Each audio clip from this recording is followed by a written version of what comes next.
Out and send as many monsters as you want. Now, obviously, I went ahead and reinforced everybody for Crazy Joe. So I thought we could go over kind of some of these reports real quick. But one of the things that you'll see is that, like, more often than not, when people are getting a stupid amount of points, right, you got a lot of people that'll jump in and you'll see, like, okay, they got 200,000 or so infantry.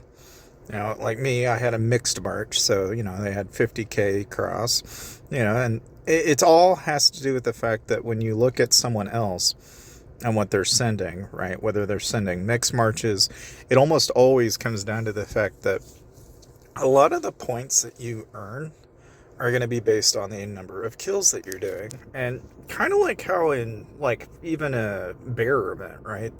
A lot of people like to gripe over, like, well, you should send this and you should do this. And it's like, I've come to figure out that I think you could almost basically look at, like, most of it really coming down to really only a couple of things. Being the infantry are in the front, they're going to be the ones doing a mass majority of the damage. Notice how I'm not getting any kills with marksman. I've got 50k marksman in here. I'm only getting 0, which is kind of interesting, right? Because it's like, okay, so when you're reinforcing people and you go around reinforcing, you're going to notice this over and over again. But you see how lancers and infantry are the only thing giving me points in Crazy Joe.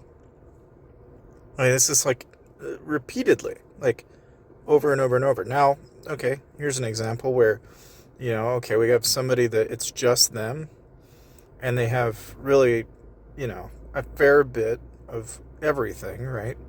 They've got a ton of T10 marksmen and infantry and what have you, but the indication that you're getting more points with marksmen in Crazy Joe doesn't seem to be working out to make any sense.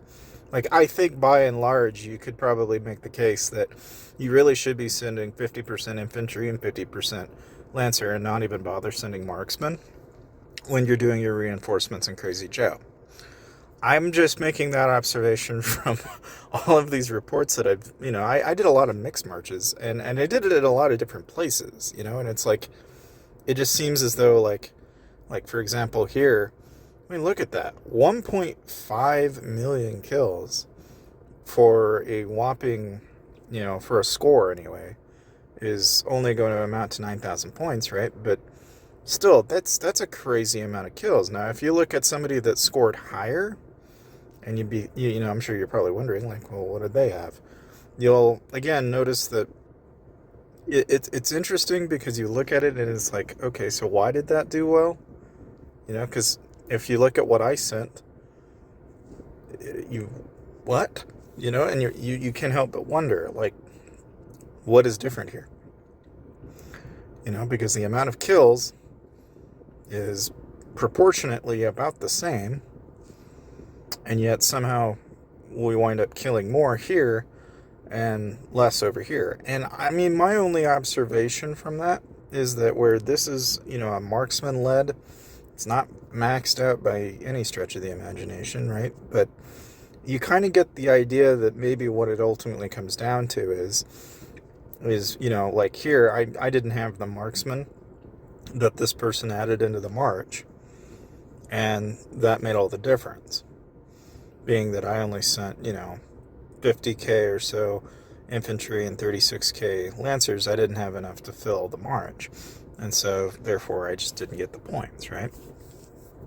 And so I think it is also kind of relevant.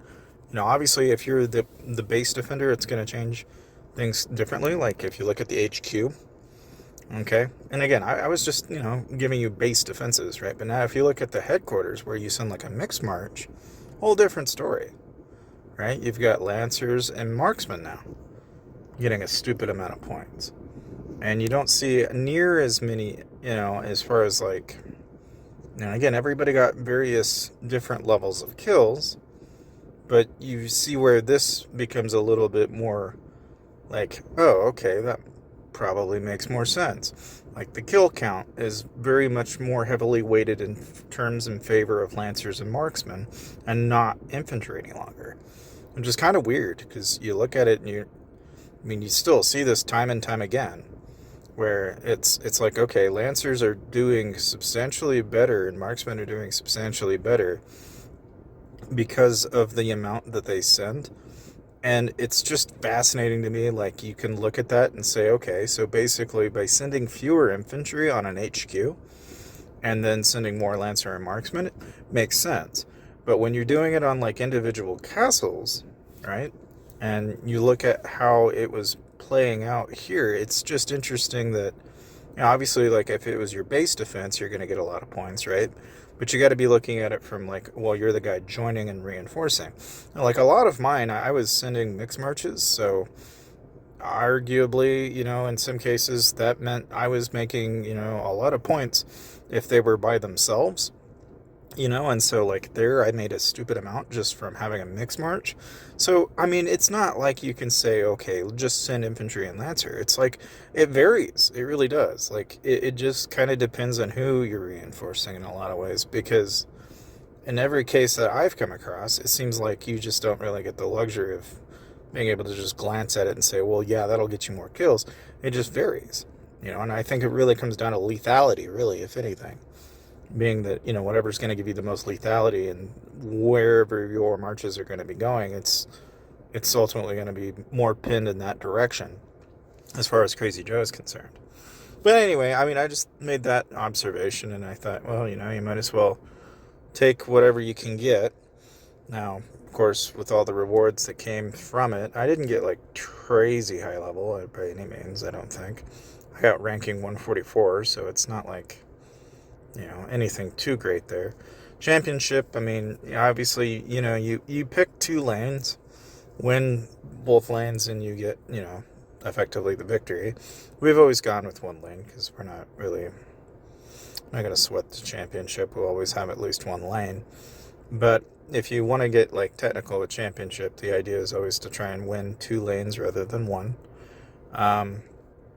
But yeah, I mean, really, just in general, guys, that so far, at least from what I gather, is what I've observed. Of course, you know, a lot of people are picking up the new skin and I'm kind of enjoying the event. And hope you guys are having fun like I am. So, see you guys next time.